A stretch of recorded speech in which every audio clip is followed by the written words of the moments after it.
Ravindra Bharati conference హాల్లో తెలంగాణ భాషా సాంస్కృతిక శాఖ మరియు సావిత్రిబాయి పులే ఫౌండేషన్ వారి ఆధ్వర్యంలో 79వ స్వతంత్ర దినోత్సవ వేడుకల సందర్భంగా బాల కార్మిక వ్యవస్థ నిర్మూలన రాష్ట్ర సదస్సు ఏర్పాటు చేయడం జరిగింది.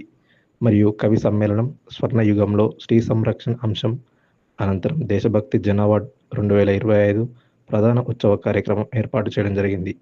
ఈ కార్యక్రమంలో బాలల హక్కుల ప్రజావేదిక రాష్ట్ర అధ్యక్షులు వలస సుభాష్ చంద్రబోస్ గారు బాల కార్మిక వ్యవస్థ బాల్య వివాహాల నిర్మూలన కోసం, బాల హక్కుల కోసం, విద్యా హక్కు చట్టం, విద్యా సామర్థ్యాలు పైన సంక్షిప్తంగా సభ్యులకు వినిపించడం జరిగింది. గత 2 దశాబ్దాలుగా చేస్తున్న బాలల హక్కులపై పోరాటాలపై వివరించడం జరిగింది. అతన్ని పలికిన ఫౌండేషన్ సభ్యులైన ఉప్ప సత్యనారాయణ గారికి, గోపి, బోయ పరమేశ్వర్ గారికి వలస సుభాష్ చంద్రబోస్ గారు కృతజ్ఞతలు తెలిపారు.